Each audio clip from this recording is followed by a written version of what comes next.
Hi, I'm here at the Millionaire Corner. We're at the Writer's Block, and I'm talking with Kent about what you should be checking out this week on our website. How you doing today, Kent? I'm good. How are you? You ready for the holidays? I am. How about you? Sure. What? I can't stop it, so I might as well go with it. That's right. What great stories are going to be up on the website this week?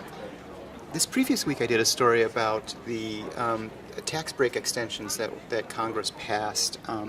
They're tax breaks that were supposed to be ended at the end of 2013, but they've extended them. And last week, the story I wrote was about how those tax breaks benefit corporations and businesses. Today I've written a story about how tax breaks can help individuals. Teachers, for instance, are allowed to deduct $250 of school supplies that they purchase themselves. Some tuition expenses can be deducted, and there's certain qualifications to that. There's anybody that's had to buy mortgage insurance can deduct those premiums. So those are tax breaks that people need to know about and are available simply because Congress passed those extensions. Okay. Now, also this week, one of the big news items from the week was that we sort of normalized our relationships with the country of Cuba. Now, Cuba, is only 230 miles south of Miami, and it probably is not a bad place to go if you want to go on a vacation, although I don't know what the tourist attractions are like. But Americans still can't go there just willy-nilly. Americans are allowed to travel to Cuba under federally approved programs, but those rules really haven't changed all that much because of the normalization of relations. Actually, the one way it has changed is that now it's more open to businesses if they wanted to conduct some sort of convention down there or something. But tourists simply are not allowed to go to Cuba just for fun. You really have to have a reason to want to go. Okay. What other stories are going to be up on the website? There's a research done by the U.S. Census Bureau about how children live their lives in America. And the start of the research was that 60% of children participate in after-school activities, which I thought was a little bit low, but it turns out that children of single parents, children in homes that simply aren't all that settled, either economically or because of the relationship between the parents, are less likely to participate in after-school activities, which makes sense. But the one bit of information that I thought was really interesting in the story was that over 50% of children from 2008 to 2011 suffered some sort of major transition. Either their parents split up, or their parents got back together, or a parent married.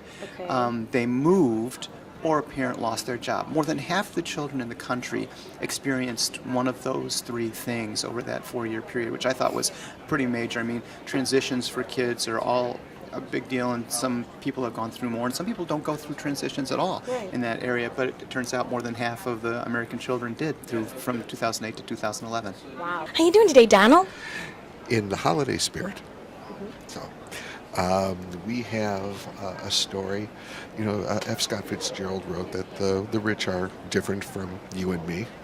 Well, they can certainly get more awesome holiday gifts. We have another roundup. We dipped into the Hammacher Schlemmer catalog, the Neiman Marcus Fantasy catalog, came up with some more last-minute holiday gifts. Okay. These are really fantasy come-true gifts. If you have $200,000, you can get your very own meticulously reconstructed Batmobile from the 1960s TV series. Wow.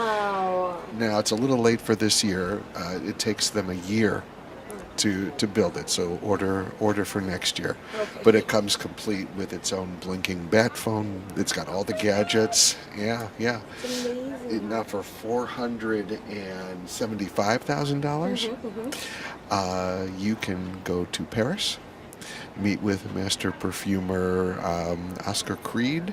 I knew you were going to say that. Okay. Because I wear Creed. I wear the one that's after Audrey Hepburn. Okay, go on. Yes, Something about me. but for this, Okay, what he can you will do? design a scent specifically for Heather. No way. Yes. Or you get round trip tickets to Paris, 5-star accommodations. You have dinner with Mr. Creed. Is that the Neiman Marcus catalog? This is from the Neiman Marcus catalog, and then in a couple of months, you get your very own exclusive Ode to Heather, or Amazing. whatever. What would you call your fragrance named after you? Perfection. What? I'm kidding. Keep going. So no, that's you can't top perfection. So. That's right. But it's so exciting. Yeah. And then there's a story today about what Americans perceive to be the professions with that are the most honest and ethical. Oh. And they've been doing this annually since 1990.